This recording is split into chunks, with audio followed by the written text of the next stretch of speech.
हमें जमीन अपने पूर्वजों से विरासत में नहीं मिलती, हम इसे अपने बच्चों से उधार लेते हैं।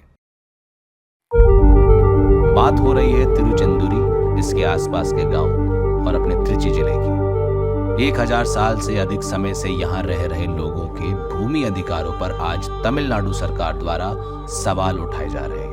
अचानक से तमिलनाडु सरकार ने वक्फ बोर्ड द्वारा भेजे गए एक पत्र के कारण उप पंजीयक के कार्यालय में भूमि पंजीकरण बंद कर दिया है और कहा जा रहा है कि पूरा गांव वक्फ बोर्ड का है।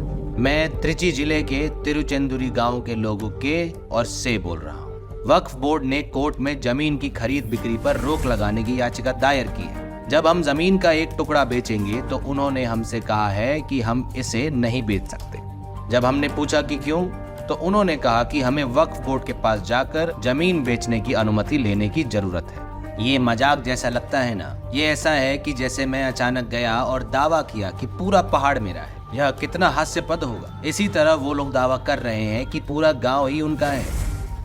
हम यहाँ 3 पीढ़ियों से रह रहे हैं। हमें जमीन की जरूरत है क्योंकि हम बहुत संघर्ष कर रहे हैं। ये भूमि सही मायने में हमारी है, हमारे पूर्वजों से चली आ रही है, जो हमेशा से यही रहे हैं। अब अचानक से उन्होंने हमें आके सूचित किया कि क्षेत्र वक्फ बोर्ड का है। ये हमारे लिए बहुत बड़ा झटका है। जब से हमने इसके बारे में सुना है, हम 1 महीने से संघर्ष कर रहे हैं, सभी प्रकार की मानसिक परेशानी का अनुभव कर रहे हैं। क्या उनके पास कोई दस्तावेज या वसीयत या सरकार द्वारा जारी कोई कागजात हैं? यदि उनके पास ऐसे दस्तावेज थे तो वो पिछले 1000 वर्षों से क्या कर रहे थे? यदि उनके पास भूमि के एक निश्चित हिस्से की कोई सर्वेक्षण संख्या है और वो फिर दावा करते हैं कि ये वक्फ संपत्ति है, तो हम इस पर विचार कर सकते हैं। शायद उनके पास कुछ अधिकार है, लेकिन ये लोग करीब 350 एकड़ के पूरे गांव पर दावा करते हुए कहते हैं कि 16 गांव उनके हैं। हर साल श्रीरंगम के उत्सव में देवता रंगनाथन यहाँ आते हैं। अब अचानक से ये दावा कर रहे हैं कि ये जमीन वक्फ बोर्ड की है। हमें समझ नहीं आ रहा कि क्या हो रहा है। यहाँ तक कि हम जैसे शिक्षित लोगों के लिए ये भ्रमित करने वाला है। हम कल्पना नहीं कर सकते कि अशिक्षित आम लोग क्या करेंगे। नेता और कलेक्टर आके बात कर रहे हैं और कह रहे हैं कि ये तय हो गया है कि जमीन वक्फ बोर्ड की है।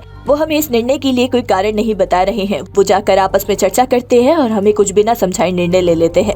इस दावे का समर्थन करने के लिए कोई भी ऐसे दस्तावेज नहीं है कि इस तिरुचेंदूर क्षेत्र में वक्फ बोर्ड की संपत्ति है।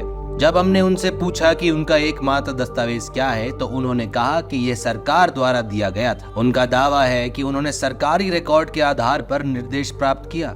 इसलिए हमें आश्चर्य हो रहा है कि क्या सरकार उनके साथ मिलीभगत कर रही है। तिरुचेंदूर में न केवल घर और खेत, बल्कि 1000 साल पहले चोलों द्वारा निर्मित एक शिव मंदिर को भी वक्फ बोर्ड की संपत्ति के रूप में दावा किया जा रहा है।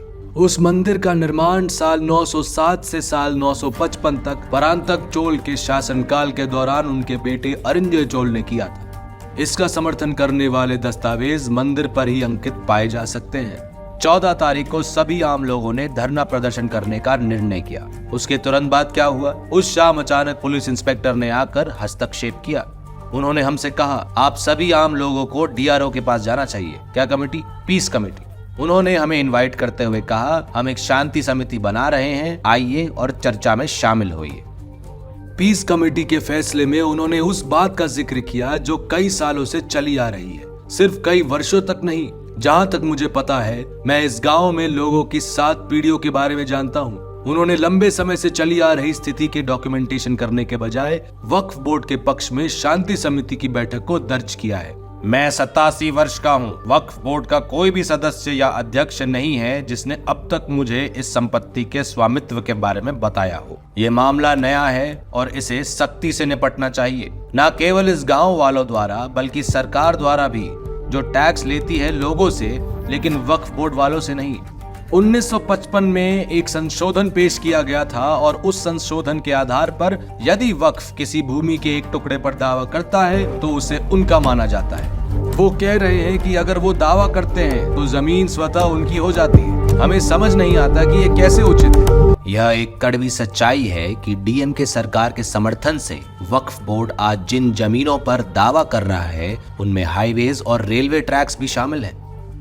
जिस तरह वक्फ बोर्ड सरकार का हिस्सा है, उसी तरह सब रजिस्ट्रार कार्यालय भी उसका हिस्सा है। उन्होंने नो ऑब्जेक्शन सर्टिफिकेट जारी कर दिया। हमने सरकार के आश्वासन के आधार पर ये घर खरीदे। अब वही सरकार दूसरे विभाग के माध्यम से उनके दावे पर विचार कर रही है और कह रही है कि यह भूमि वक्फ की है। यह एक मजाक जैसा लगता है। अगला विश्वासघात यह है कि वो हमारे जमीन के लिए उचित दस्तावेज जमा करने के लिए कह रहे हैं और फिर वो कह रहे हैं कि यदि वक्फ बोर्ड के पास संबंधित दस्तावेज हैं तो वो जमीन ले सकते हैं। हमें संदेह है कि उनके द्वारा उपलब्ध कराए गए दस्तावेज झूठे हैं। इस स्थिति को देखते हुए हम ग्रामीणों को संदेह होने लगा है कि कहीं इसमें सरकारी अधिकारियों की भी मिलीभगत तो नहीं। हमने सभी आवश्यक दस्तावेज जमा कर दिए हैं और एक याचिका भी दायर की है, लेकिन अभी तक ऐसा नहीं लग रहा कि हमारे हक में कोई कार्यवाही की गई है। केंद्र और राज्य दोनों सरकारों की ओर से तत्काल समाधान आना चाहिए। उन्हें त्वरित कार्यवाही करनी चाहिए और हमें सुनिश्चित करना चाहिए। सर, हम आपसे विनती कर रहे हैं, अगर ये हमारे घर छीन लेंगे तो हमारे पास रहने के लिए कोई जगह नहीं बचेगी।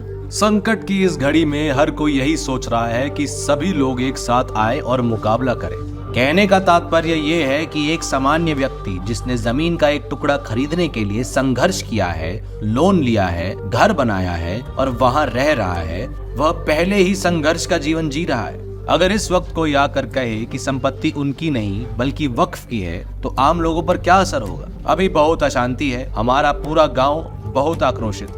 इसलिए हमारा अनुरोध है कि सरकार और मुख्यमंत्री M.K. स्टालिन इस मुद्दे पर स्पष्टीकरण दें और आधिकारिक बयान देकर हस्तक्षेप करें। यही हमारा बस अनुरोध है। क्या स्टालिन उन आम लोगों की जायज आवाज सुनेंगे जो अपने संपत्ति अपने उत्तराधिकारियों के लिए छोड़ना चाहते हैं, या फिर वही अल्पसंख्यक वोट बैंक की खातिर उनके अधिकार को छोड़ देंगे? Let's wait and C.